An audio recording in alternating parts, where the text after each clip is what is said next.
Gora Bhakta Vrinda ki jai. Daigora Premanande. All glories to assembled devotees. All glories to assembled devotees. All glories to the assembled devotees. All glories to Sri Guru and Gauranga. All glories to Srila Prabhupada.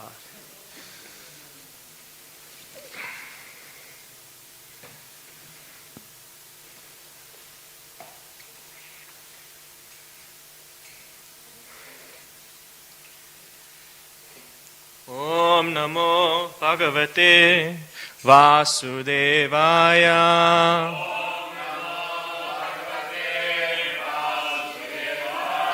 Om Namo Bhagavate Vasudevaya.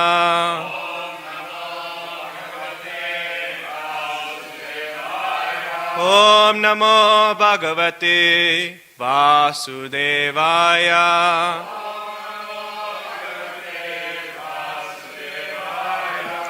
Reading from Srimad Bhagavatam, Canto 3, Text 16, Chapter 16, Text 10.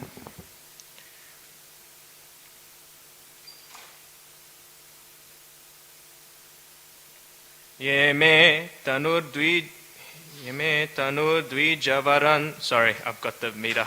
Get the meter right. Someone remind me the Govinda Madhipurusha meter. Yes. Ye me tanur dvijavaran duhatir madiya. Putanya labda sharanani chabeda buddhya.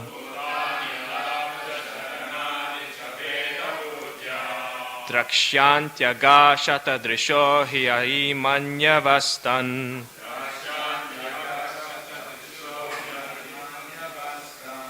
Kridra rusha mama kushantya didandanetu. Ye me tanu dvijavaran duhatir madiya. Bhutanya labda sharanani chabede buddhya. Drakshantyaga shatadrisho hi manyavastan.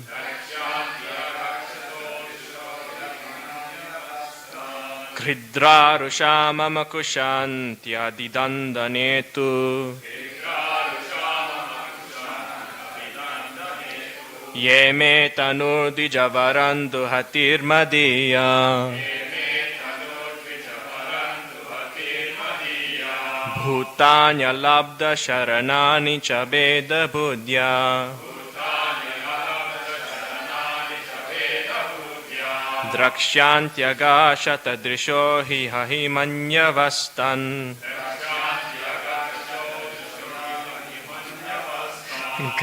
Kridra rusha mama kushanya didandanetu.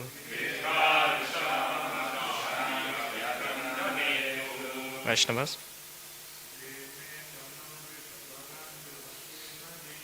Ye me tanu dvijavaran duhatir madiya. Tanya labda sharanani chabeda buddhya. Drakshantyaga shatadrisho hi manyavastan. Kridra rusha mama kushantya didandanetu. Ye me tanu dvijavaran duhatir madiya. Putanya labda sharanani chabeda buddhya. Drakshantyaga shatadrisho hi manyavastan.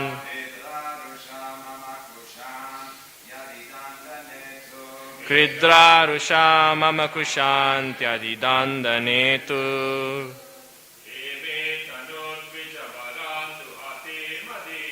Ye me tanu dvijavaran duhati vadiya.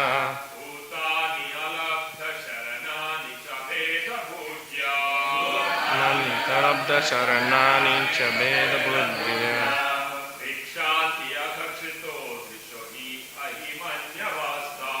Drikshanti akashatridiso hi amanyavastan.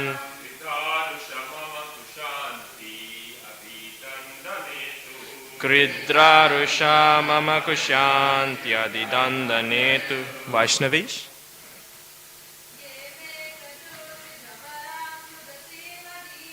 Ye me tanu dijavarandu hatirmadiya.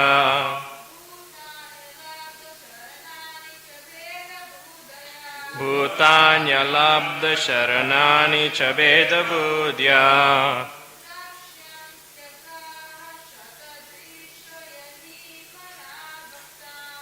Kasyanti akashatadisho hi amanyavastan.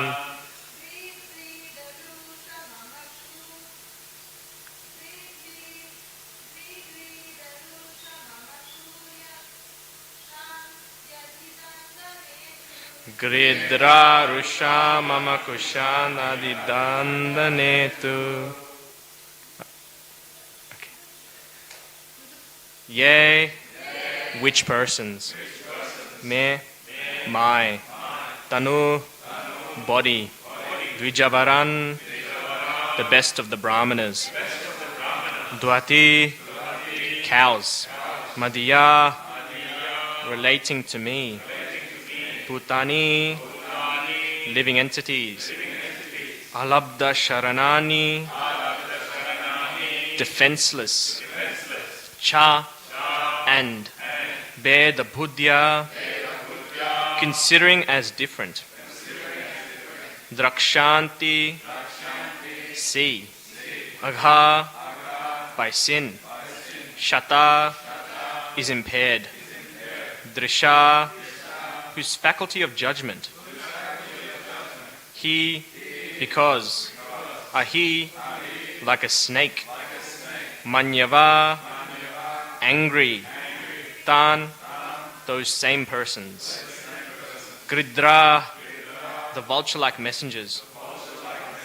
Rusha, angrily. Mama, my. Kushanti, tear. Adidandanetu, of the superintendent of punishment Yamaraj. Translation by His Divine Grace A.C. Bhaktivedanta Swami Srila Prabhupada.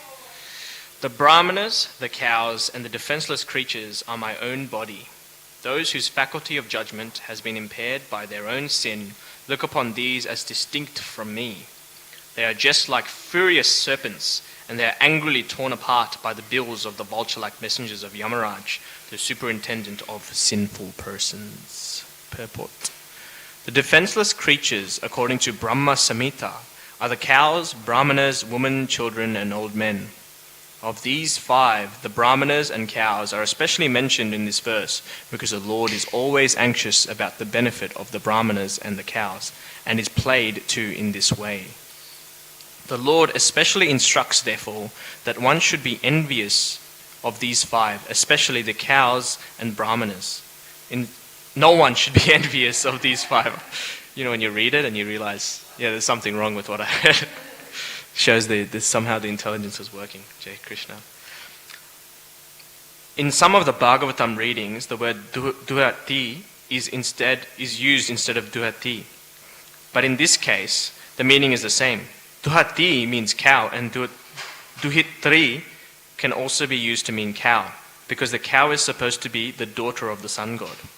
Just as the children are taken care of by the parents, women as a class should be taken care of by the father, husband, or grown-up son. Those who are helpless must be taken care of by their respective guardians. Otherwise, the guardians will be subjected to the punishment of Yamaraj, who is appointed by the Lord to supervise the activities of the sinful living creatures. The assistants or messengers of Yamaraj are likened here to vultures, and those who do not execute their respective duties in protecting their wards are compared to serpents. Vultures deal very seriously with serpents, and similarly, the messengers will deal very seriously with the neglectful guardians. Translation again. The brahmanas, the cows, and the defenseless creatures are my own body. Those whose faculty of judgment has been impaired by their own sin look upon these as distinct from me. They are just like furious serpents, and they are angrily torn apart by the bills of the vulture-like messengers of Yamaraj, the superintendent of sinful persons. Om Ajnana Timirandasya Gananjana Shalakaya Chakshur Unmilitam Yena Tasmai Shri Gurave Namaha. Jai Shri Krishna Chaitanya Prabhu Nityananda Shri Advaita Gadadhara Shivas Adi Gaura Bhaktavinda. Hare Krishna Krishna Krishna Hare Hare, Hare Ram Ram Ram Hare Hare.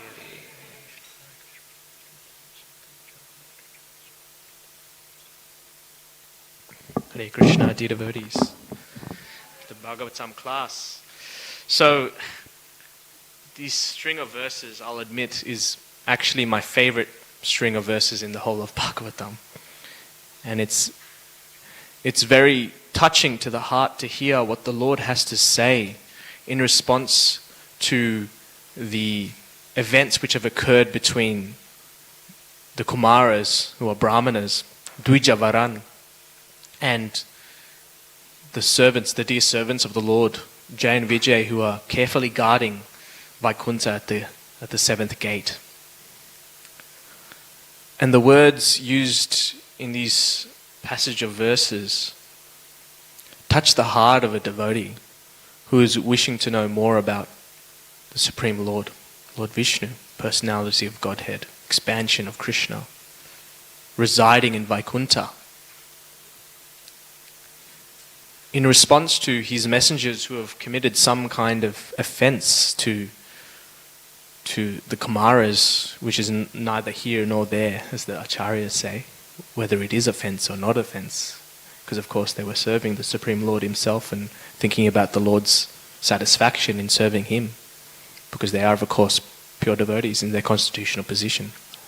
But nonetheless, there has been some offense taken by the Kumaras, and so the Lord takes that personally.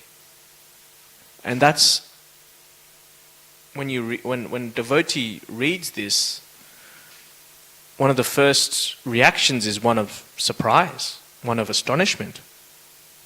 The Lord says to the Kumaras that the offense committed by the two doorkeepers should be taken as an offense committed by himself.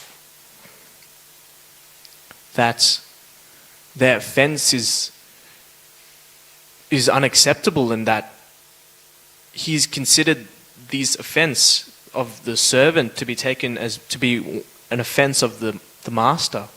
Just like spots of leprosy on the skin contaminate the entire body. And he says that he's willing to, just like he is that body and the Brahmanas are part of his body, and if that the hand which has caused the offense to the body, he's willing to chop off that arm to bring satisfaction and to give shelter to the Brahmanas who have taken shelter under him. And so that is continued in this verse, and he impresses upon it in a quite, one would say, in a very, very curt way, very almost as if cutting the head of the serpent down, colloquially speaking. He says the Brahmanas, of course, amongst the cows as well, they are so dear to the Lord that anyone who commits an offense to them, he's saying that vulture-like messengers of Yamaraj will rip them apart with their bills. And so one might sit there and question, you've just said that it's an offense that you've committed, Lord Vishnu, and now you're saying that offense is going to be dealt with by the tearing of your body by vulture-like messengers of Yamaraj. And of course we can think about ourselves in the way that we've dealt with people in our lives, and maybe we've mistakenly or absent-mindedly, sometimes intentionally, depending on our state of mind at the particular time, we've maybe committed some kind of offense to a Brahmana. And remember, Brahmanas are Vaishnavas. Vaishnavas are Brahmanas.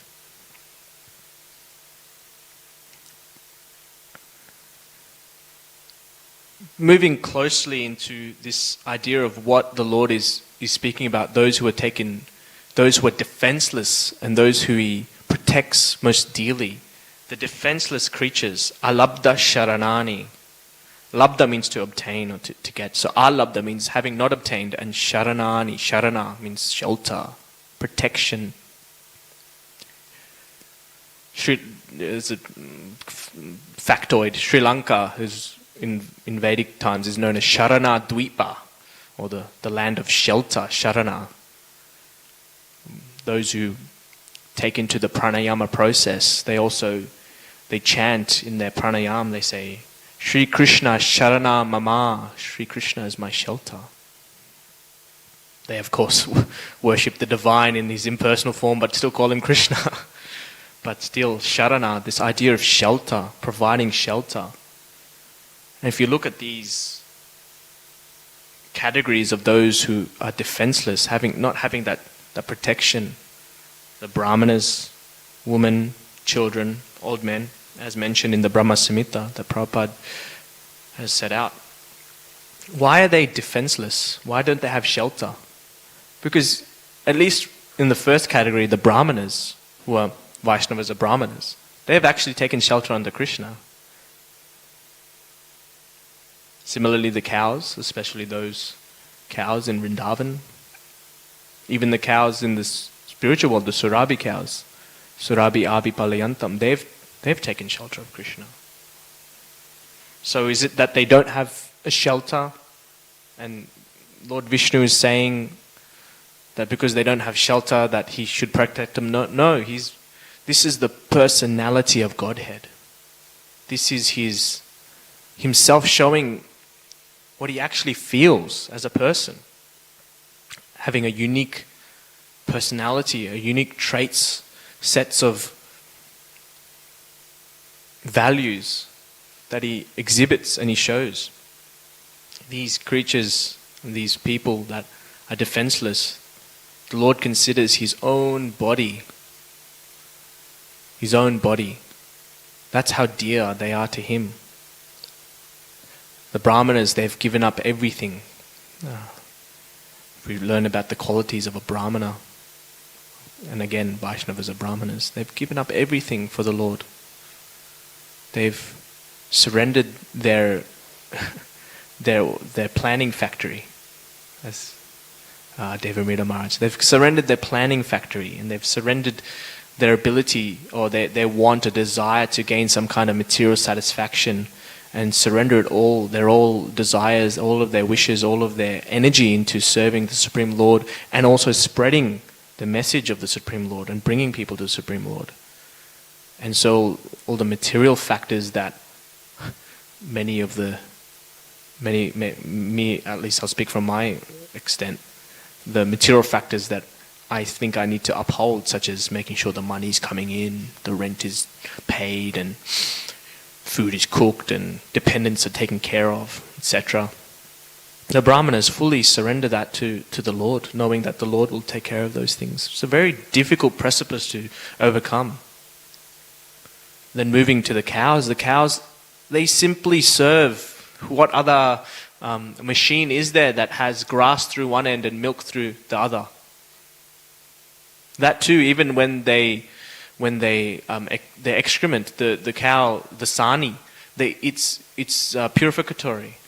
It purifies. We use it for many of the services for the deity, as well as if it's laid out on the grass, which has been eaten down by the cows and spread around it, more grass grows.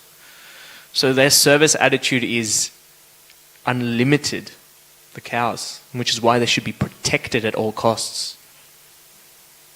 Unfortunately, in this time and age, our cows, the most majority of them aren't protected. And although there is a movement nowadays to protect animals, more and more people are waking up to seeing what these industries are doing to our poor defenseless cows. I mean, there's two sides in the devotee world about how we deal with cows that are the milk of cows that are being led to slaughter.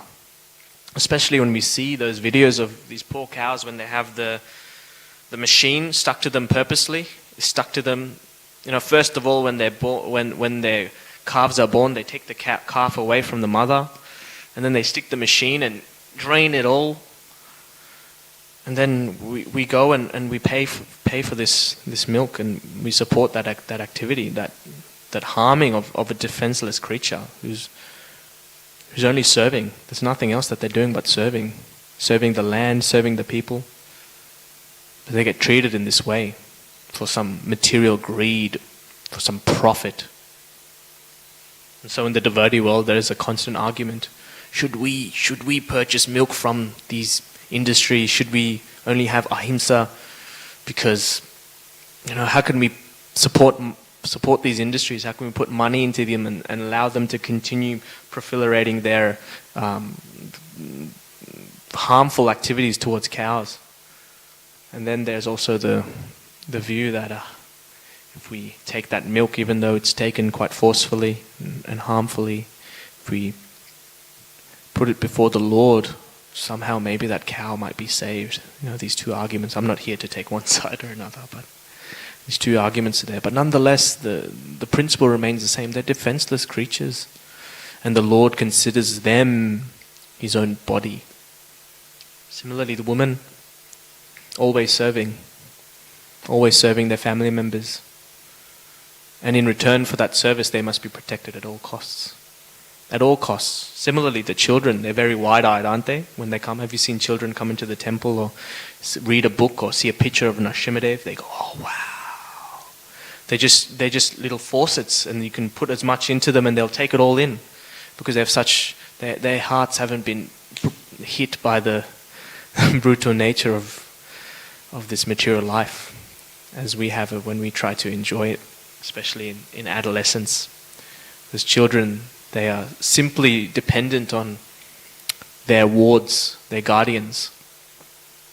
They're simply dependent, and whatever they will accept and listen carefully to whatever's been provided to them. And that way they serve. That shravana, that part of that service is shravana, and they take that. And of course, old men and old women who've learned so much in their lives, especially towards the end, they realize, wow, all of these things that I thought was so important and so valuable, it's not, because I'm about to leave this body and I must spread this knowledge of what is really important. And of course, because of their old age and their frailties, they need that protection from society. So all of these beings, they are part of the Lord. And in that respect, it's part of the achintya bheda, abheda, tattva potency of the Lord. That is, they are not the Supreme Lord, but the Lord considers them Him, His body. And the body is non-different from the Lord. You might think we might try to speculate and consider, oh no, he's speaking, these people that he's speaking, these defenseless creatures are part of his Virat Rupa material form. But no, he's speaking in his personal capacity of Lord Vishnu and saying that they are my body. I really care about them. And so therefore we should also care about them. We should really try to go out of our way to actually protect them. And especially the first category, the Brahmanas, as I've said about 4 times. The Brahmanas are Vaishnavas, and Vaishnavas are Brahmanas, are dear Vaishnavas that we engage with on a daily basis. We are so susceptible to consider or take ourselves for granted, take our opportunity for association for granted. Here you are, I see you every week, you're always there. You're just another person to me. No, you are the body of the Supreme Lord. You're part of the body of the Supreme Lord. You are so dear to Him.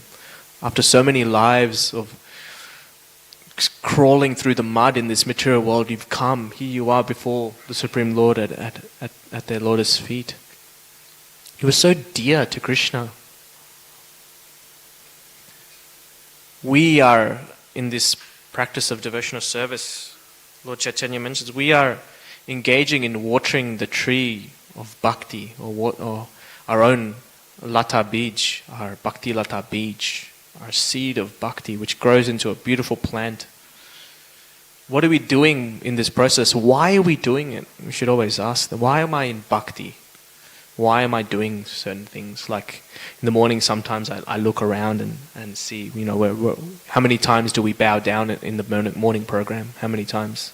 Do we do it as like a ritual thing because everyone else is doing it? Or why are we actually doing it? Do we take that time to actually go, why am I bowing down at this time? When I'm saying those mantras, what am I actually feeling when I'm bowing down? Am I just saying it, Namo Vishnu Padaya Krishna, blah, blah, blah, blah.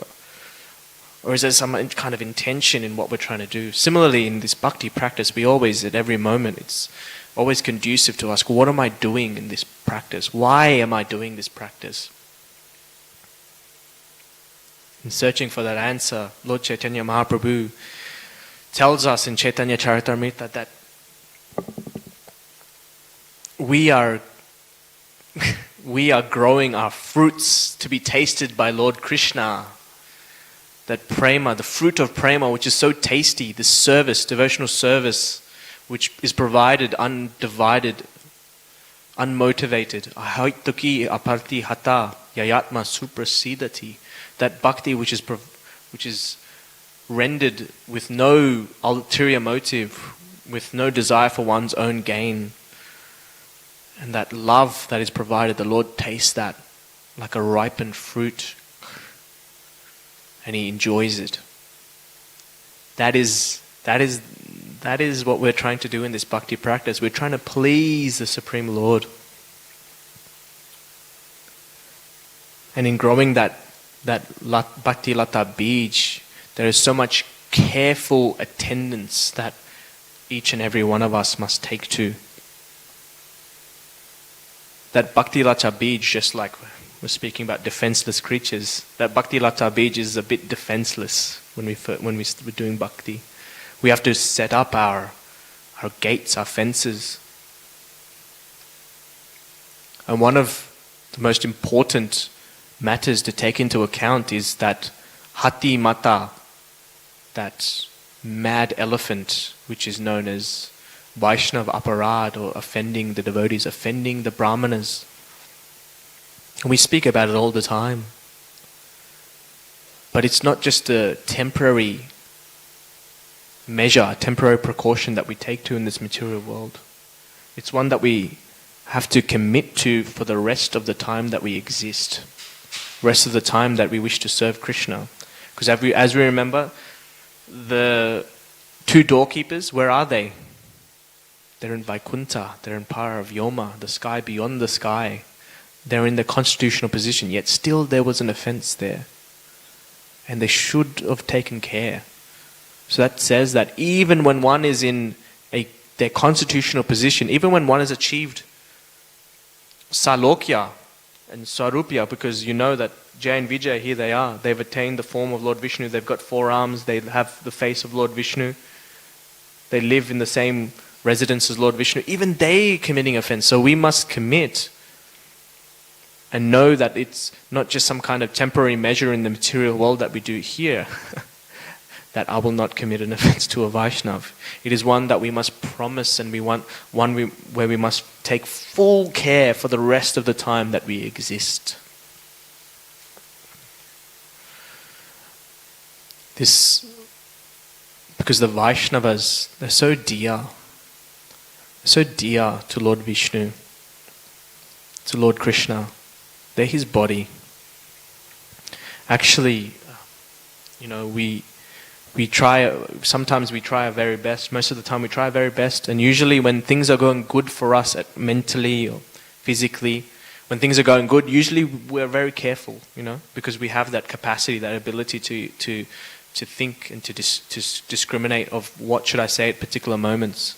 But the times when Vaishnava aparad actually comes in is when we are actually kind of at our lowest in terms of our mental fatigue, physical fatigue, when things are going tough. That's when it really tests us. That's the moment. When the tide is in, that's when one sets up shop in terms of it. When you don't have a wall, like a seawall, they're building a seawall up in the northern beaches here. Because of the eastern coast low, the tide is coming in and it's eroding all the beach. So they're building a seawall, so they start building the wall, and they can't do it all at once because the water's lapped in. So what they do is they start with a foundation, and then they fix that foundation, wait for the next tide, and then it goes out, and then they fix a bit more, and then they keep going. Similarly, this bhakti practice at the start, given that we're starting from a very early stage, one in which we're starting from conditioned life, one in which we're starting as little babies in Krishna's lap, we're building we're growing that plant. And similarly, we start with the foundation, and this tide will come in, so we fix ourselves deep into the rock bed, the sand bed, and then we keep building. And until that time, we have to keep using that anchor. And at a certain point, we'll have this wall, because we'll have a strong faith in Krishna that we treat every devotee, no matter what we think about them, no matter we don't even think about them negatively. Every devotee is a spark of Krishna, and we see them that way. Tadvidi, Pandita Samadarshina. We see all people as parts and parcels of Sri Krishna. But until then, we must anchor deep. And that's when the tide is coming in. And so as we know, when the tide is in, it's difficult for us to comprehend how we can actually react in certain situations. When we're frustrated at things that are other things in our life, and then a devotee says something that triggers us. Or we're so busy in the day, we're doing this, and the devotee says, Prabhu, can you do this? And you're like, ugh. At that moment when you're so stressed, something will come. Either first in the mind it comes, and then out through the mouth it comes. And it usually arises from frustration of not getting what you want. I mean, the brahmacharis, they get the best seat in the house for this sort of. They come in and they have to learn how to live together in a community, in the brotherhood, and be there for each other, but also keep each other's space and keep that energy in that space. And so it's a very difficult process. But they learn very quickly how to treat one another, how to give up space and compromise, because otherwise the ashram just wouldn't function, am I right? There's that love that's there, that love that's given and love that's taken. It's a shared process. And as you know, in that process, there's moments of tough times when someone's going through tough times, and you know that there's going to be you feel when you're going through tough times, I don't know if I can handle everything that's coming my way, and it's relentless. There's always, you're going through tough times, it's not going to stop Nityananda Tridasi happening, and everyone coming to the temple and all the services that need to happen. That's why brahmacharis make very nice grahasthas, because they are very tolerant. They've given up, they've compromised a lot. They're very beautiful servants of Lord Krishna, doing so much. So yeah, when that tide is out, that's when we set up our anchor and we start building that wall. When that tide is out, when it's a bit calm, that's when we know, all right, I'm prepared. I'm going to be in a position where I can really go deep into my bhakti and really appreciate devotees, so that when I am going through tough times, I take shelter of devotees. I don't find fault with devotees. I take shelter of them. Sharana, that's what we're doing. If we take shelter of devotees, we're taking shelter of Lord Krishna. And we know that they're so dear to Lord Vishnu, he will chop off his own arm. He will take the full blame for whatever devotees do, because he's so kind. And that quality we see as well in our teachers in this bhakti yoga practice. The disciplic succession from Krishna, they take that same quality where they take responsibility and they take that care, that precise care, that nurturing of the disciple. Those are the people that we take shelter under in order to and serve with ardent devotion, with love, so that we don't commit Vaishnava aparadh. Because if one serves the spiritual master with ardent devotion, with love, then naturally one is serving the Supreme Lord, and one is very much aware of how much the devotees mean to the Supreme Lord, because they can see that spiritual master is so dear to the Lord. Committing, always serving, always nurturing, chastising, but for a proper purpose, with love. As we say it's in a different context, but we say in Shikshastakam, the end, by his rough embrace. Sometimes there's a rough embrace from the spiritual master, just chastisement, but it's love. That's why whenever someone's chastised, someone's, you got the mercy, Prabhu, you got the mercy, because that is mercy, that is love. It's a beautiful story in this respect of spiritual master taking responsibility or just giving everything for their disciples. Srila Prabhupada, it's a story by Malati Devi Dasi. It's in India. I don't know where in India it is. I think it's in eastern Bengal. And Malati, at that time, it was the white elephants going to India. The first time that they all travelled. Shyamasundar, Malati, Gurudas, Yamuna, forgotten who else. But Malati was in charge, and at that time Saraswati was born. Malati's daughter. And so she was in charge of serving Prabhupada by cooking for Srila Prabhupada. And to do that, so one day she normally what will happen is all the fruits and vegetables she would get, and I'll explain how she would get them. But she woke up one morning and this is how she explained. She woke up one morning and some devotee went and took all the fruits and vegetables and left. And then she explains what was the process to get that fruit and vegetable. The fruit and vegetable, what she would have to do is she would get Saraswati, dress up, everything, all the different things, look proper, also take protection because she's a woman going out into the environment, which is Eastern Bengal. So going out, taking care. What she'd have to do is walk down a couple of kilometers down to the shoreline, wait for the boat to come. But as she went there was a tax collector or some toll collector that had to take money. So they would ask, and she'd go, I don't have any, I'm going for my spiritual master. There would be this one fight, one little argument to extract. And then the boat person will come and she'll get on the boat. But before she gets on the boat person will say, no, you have to pay this much, you have to pay this much. No, I've got a kid, why am I paying for the kid as well? What's going on? No, you have to. So it's another argument. Second one, go to the other side. Up there's another toll collector. To use that road, they'll say, pay this much, you want to use the market here, you have to do blah blah blah, big argument there. Go into all the stores, get all the different fruits and vegetables, Srila Prabhupada. Of course, another argument, a bartering system of how to, why it's not this much, why this much rupees, why are you getting this, I'm serving my spiritual master, this fight.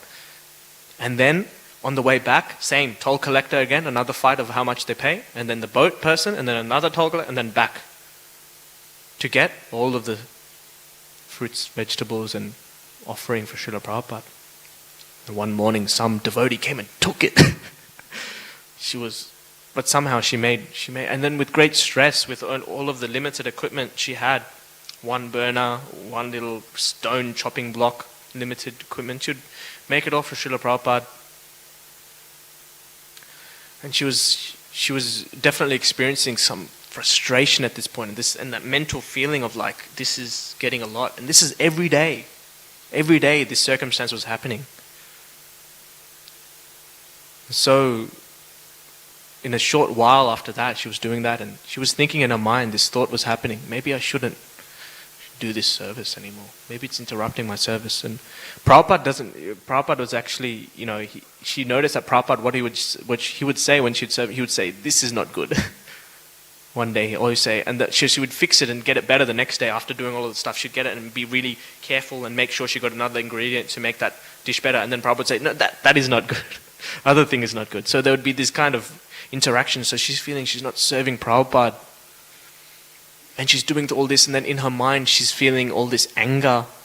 And then on top of that, there's devotees taking the boga that she's bought. And so that you can imagine how much what's happening inside the mind of poor Malati. And so, at one time, Prabhupada's godbrothers or god family in Eastern Bengal, they were coming to take lunch with Srila Prabhupada, and Malati was in charge of the cooking. But she was in that point, she was before she even knew that, she had heard that there was some kind of talking amongst the community that, there's a woman serving this Swami. This Swami is being served by a woman. So Swami. So she walked in and she thought it was a good opportunity. Maybe you can have a man cook for you, Srila Prabhupada. She was thinking, maybe I'll stop the service, it's good. Thank God, Hare Krishna, I don't have to do this. She walked in, Prabhupada says, my godbrothers are coming, you cook for me that day. And she said, can you go make this? And she said, okay, Prabhupada. What can she say? Okay, Prabhupada. So she does that thing that day. She goes and she has to buy, of course, more because there's more people there. more devotees there, and she goes and she argument there, argument there, argument there, buy all the vegetables and fruits, argument, back, argument, argument, argument, argument, come back, make food, protect all the burger from the devotees who steal it. And then as she's goes into Prabhupada's quarters, and where she can see Prabhupada sitting at the front of the head of the table like a majesty, like a magisterial, sitting up, and you've got lines of dandas on the side of the swamis that are there. And Malati has the food ready, and Prabhupada's they're discoursing with his godbrothers, and what Malati does is, because she knows that there's some kind of interaction happening about what they're saying about Srila Prabhupada, so what she does is she gets her shawl and she drapes it over her, but not like how you would drape it, how we normally see. We drapes it like this, like a ghost, and gets on her knees, on her thing, and crawls to Srila Prabhupada, crawls with the plate of food like this, crawls like this, drops the plate. Srila Prabhupada's in there, and then she starts snaking back. And she hears as she's snaking back to get out of there because she feels so low. Prabhupada says, yes, I'm being served by a woman, but she would give her life for me and I would slit my throat for her. That is how much Srila Prabhupada, spiritual master, and Sri Krishna actually cares about the devotee. We give our life to them, but Srila Prabhupada, he said he would slit his throat for the devotee. And she cried and she cried and she cried. And never again was there any problem with her actually serving Srila Prabhupada, because she heard that, and that stayed with her all the time. And so similarly, Lord Vishnu is saying the exact same thing, isn't he? Saying the exact same thing about the brahmanas of the Kumaras. Actually, Lord Vishnu who are the Kumaras? They were Brahmavadis, right? They were Brahmavadis. They only believed in the impersonal conception of the Lord, and they're walking into Vaikuntha going, what's this? What's going on? Trying to learn more about this. So they're not yet devotees, but the Lord has met the Kumaras at the gates. So what is the Lord doing? The Lord is doing his own outreach. The Lord is doing his own outreach. He's going to meet the people who have come to meet him. They're not yet devotees. And as soon as they smell the tulasi at his feet and get enamored by the Lord, and at that moment they surrender to the Lord, he immediately goes, they are so dear to me. Doesn't matter if you weren't aware of my personal conception before. You are now my devotee. So it doesn't matter if you've been practicing for 1 year, 2 years, 3 years, 3 months, 2 months, started chanting Hare Krishna yesterday. Those people are all dear to Lord Vishnu, all dear to Sri Krishna. They are the heart and soul of this movement, of this bhakti yoga practice, without which, how can we practice? I'll say from personal experience, when there's some kind of offense that I've committed, whether knowingly or unknowingly, you can feel the effect in the practice. You can feel that there's a difference, that I'm hitting something. I don't feel that love. Because when you commit this offense, whether knowingly, unknowingly, your determination, your enthusiasm, your perseverance, all of that takes a shot. All of that gets shot. Because perseverance, Vira is the Supreme Lord. Determination, determine. Who is the Supreme Determiner? Sri Krishna. No, enthusiasm, if you look at the root word, in, Dio, inner, and then Theo, which is God, the inner God. Even the offense has been committed to the source, and so the source of all of those things that we use, that we utilize, and that we really take shelter of in order to serve Krishna, because we're not just serving Krishna with what we have. He's giving us the things to serve him. Those things leave us. There's a story of, I don't know if it's Rupa Goswami or Sanatan Goswami, but I'll say Sanatan Goswami for the purpose of the story, but if it's wrong, please correct me. Sanatan Goswami was chanting Hare Krishna, and of course he's a dearmost servant of Srimati Radharani, And he was chanting Hare Krishna, and at that time he was having Leela Smarana, or remembering the pastimes of Lord Krishna. And he was there, he was seeing Krishna was at the, you have the tree and then you have the branch, and Krishna was at the one end, and Radharani was coming out of the water to grab on and holding up, and Krishna was trying to get her up, and then Krishna let her go and she fell. And he laughed. Sanatana Goswami laughed. But at the time that he was laughing, there was a devotee, elderly devotee in the Vrindavan community that was nearby. And actually that devotee, he had a hunchback. And so he was like this. And he was laughing, and that devotee looked and thought, and because he was facing Sanatana Goswami, he thought that he was being laughed at for his appearance. And so he didn't take so much, that devotee actually didn't take so much offense. He just felt really, really bad about himself. Oh, I'm not a good servant of Krishna. That's what that devotee thought. I'm not a servant of Krishna. I'm not good enough. And Sanatana Goswami, at that moment that happened, Sanatana Goswami, the Leela Smaran breaks. He's lost that vision of Krishna and Radharani, and he's lost, and he can feel that something's happened. But he's not sure because he hasn't seen, because that devotee has left. And so day after day, he comes to chant, and usually, because Sanatana Goswami is a dearmost servant of Srimati Radharani, he would have this Leela Smaran, but on this occasion, from that occasion, he did not. And he's feeling that there's something wrong. I've done something. And he knew, because he's also a great scholar and a great knower of the Vedas, he knew, if there's some breakage in this practice, then it means I've committed some offense. So he goes and seeks counsel from his brother, Rupa Goswami, and says, I feel this. Rupa Goswami agrees, it must be some... It's the other way around. Rupa Goswami goes to Sanatana Goswami, his elder brother, yes. And Rupa Goswami goes, so Rupa Goswami was having the Lila Smaran, and goes to his brother and says, so it must be offense. Why don't we call what we do is we have a Sangha for all of the senior Vaishnavas in Vrindavan, and we do a feast for them. We serve them. And so they do this feast and they call. And what happens is they realize when that feast happens, it was the one devotee that didn't come was the one that was offended. So Rupa Goswami goes to that devotee and pays obeisances at his lotus feet. Panchakalpatarubhyascha kripa sindhubhyevacha patitanam pavanebhyo vaishnavebhyo namo namaha. Devotees are like desire trees. They fulfill the desires of all the devotees of Sri Krishna. Sri Krishna considers them his own body. How can I offend you? And that devotee says, they're reconciled and they're crying and they're hugging each other.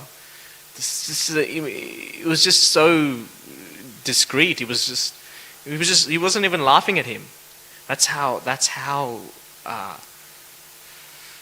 quickly it can happen for us. That's how it shows that even a even a personal servant of Srimati Radharani can somehow mistakenly, not even absent-mindedly, but just mistakenly commit some kind of offense. But they show us how we can remedy it. And similarly here, Lord Vishnu, the personality of Godhead, he's showing, the next verse speaks about those who treat Brahmanas well and how much they mean to him, which is a lot. Those who treat Brahmanas well. And so therefore he says, I'm going to make sure I treat you well by ensuring that your curse takes place, and that Jay and Vijay will come down to the material world and engage in fighting an offense with me, but one in which is regulated and which I permit. Therefore we will satisfy you. Therefore these are the protections that we should take at every moment. We should always think of the devotees that we surround ourselves with, we should surround ourselves with, because we can't do it without them. We can't just do Krishna conscious. Sometimes we get engaged in these fights and all of a sudden we feel, I don't need devotee life anymore. I don't need the temple. I don't need anyone. I'll just do it by myself. But that's the start of the downhill trend, I think, in bhakti. Not even it's certain. When you stop taking association of devotees, no matter what they do, no matter what happens, if you stop taking association of devotees, there is a stake in a big stake in our practice, a wooden stake. There's a bit of a blockage, and we have to remove it by engaging in service of the devotees. And actually what you realize is even if there's a devotee, one last thing, even if there's a devotee that gets on your nerves, the way to solve that situation is to go out of your way to serve that devotee. Go out of your way to serve that devotee. Make that devotee so happy, and not for any sort of other ulterior purpose other than, I want to serve this devotee. That's it. I have some problem and I don't know why I have this problem. I want to serve this devotee. That should be our mood. Once you serve that devotee, you will actually see the great qualities of that devotee, and therefore all of those thoughts will just sprinkle into thin air, and what we'll be able to engage. And think about how Krishna will feel. Oh, he thought this way, and he might. Krishna understands why we think a certain way. Checha Guru, he's connected intimately with us, and so he'll understand, and he will see what you've done is you've surrendered to the yagya of bhakti. You've surrendered what your thoughts of someone, and you've gone and served them. Now I'll give you everything. Such beautiful this practice, and how beautiful it is of Lord Vishnu to show us what devotees actually mean to him, what these and not just devotees but people from all the defenseless entities, how much they mean to him, and how much we should go out of our way to protect them and take care of them. Hare Krishna, dear devotees. I'll take any questions, comments, criticism. Yes, Prabhu. You've already touched upon it, but I still need people clarification. It's said in this shloka and other shlokas as well, Go Brahmana Hitaya. Yes. We consider and we repeatedly hear that Vaishnavas are better than Brahmanas. So why is the Lord saying or referring only to Brahmanas? I know you said that Brahmanas, Vaishnavas, Brahmanas. Yes. In one way. Yes. There's like I also had the same question when I was reading this verse. In one sense, you can look at the Varnashram system and consider it only the Brahmanas in that Varnashram system, which may not all include Vaishnavas. For example, the Kumaras are Brahmanas even before they became devotees of Lord Vishnu, in the sense that they were Brahmavadi Brahmanas. They'd given up their... Still, that protection ought to be given to them, because they're still defenseless. They've given up everything. And it may not be giving up, because Brahmanas, whether they are Vaishnavas in terms of the personal aspect, they may also be serving the impersonal aspect, which is not the fullest aspect, but they're still serving. They're still doing some kind of activity in respect of that. So therefore they're still deserving of protection. So it counts both ways. It's not just cut it off and not them. It's all inclusive. The Supreme Lord is all inclusive. He doesn't exclude anyone from his protection.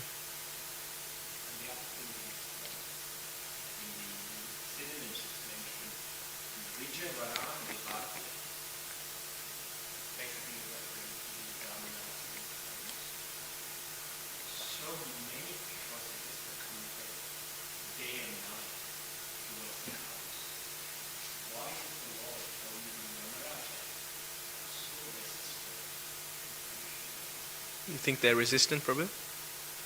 You really think they're resistant? How do we know that they're resistant? Because we can't see Yamadutas on a daily basis. We don't see them operate. They're subtle beings. And Yamaraj he has a dear servant called Chitragupta who takes into account all of these activities. He notes all of these activities. And at the time, especially after the human birth, because one accumulates this papa in the human birth, because remember the animals, they're not accumulating papa, they're just extinguishing their karma, which have occurred over previous lives. They're not incurring because they're acting on instinct. So this idea of, they don't have this discrimination or intelligence, so they're not accumulating papa. But once you get to human life, because we have intelligence, we now have this responsibility to act in a certain way according to dharma. And when one doesn't act according to that way, they accumulate papa, whether you know it or not. Because the law applies whether you don't know the law or not. I'll cross the road without waiting for the red light. It's jaywalking, and I would say, I don't know there was a jaywalking law. You still get fined. Still get in trouble. So similarly, those people who are allowing these atrocities to occur, we don't need to go out of our way to actually execute punishment, because there's already a system in which that punishment is occurring. But in terms of what we can do as devotees is advocate for the protection of cows, which is one of the missions that Srila Prabhupada has said for this ISKCON, is advocate for the protection of cows and actually become world leaders in that. World leaders, and we're actually doing, if you go to New Govardhan, you'll see they're world leaders in the protection of cows.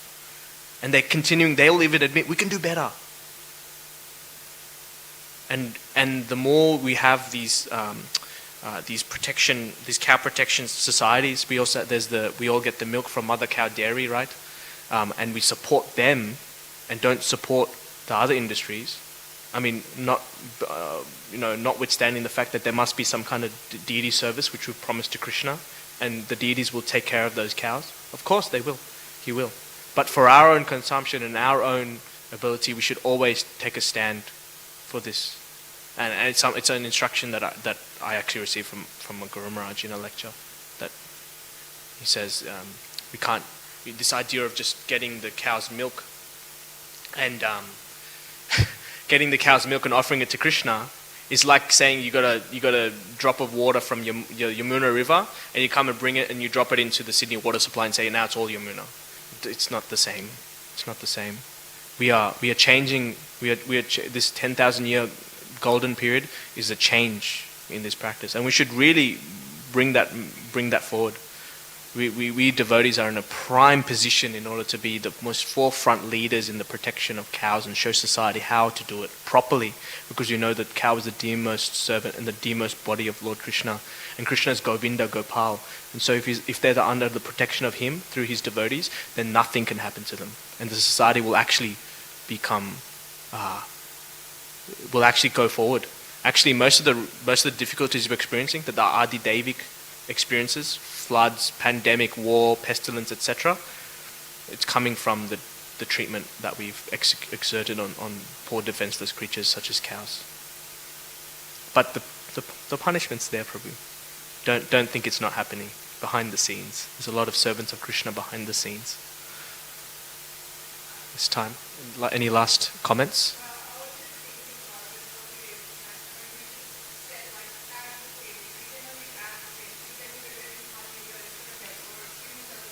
Yes.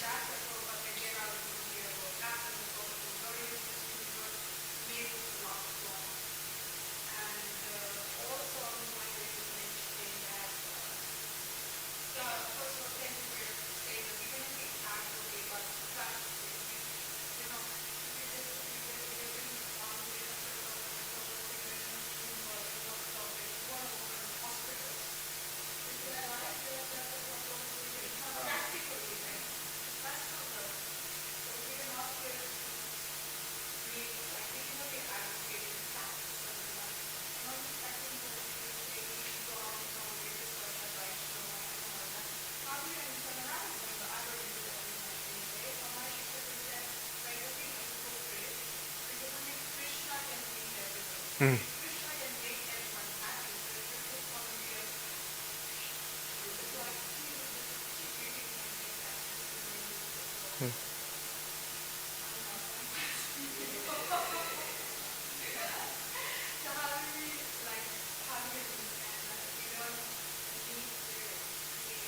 Everyone. Yeah, of course. We don't need to please everyone, and we don't set out to be like that, of course.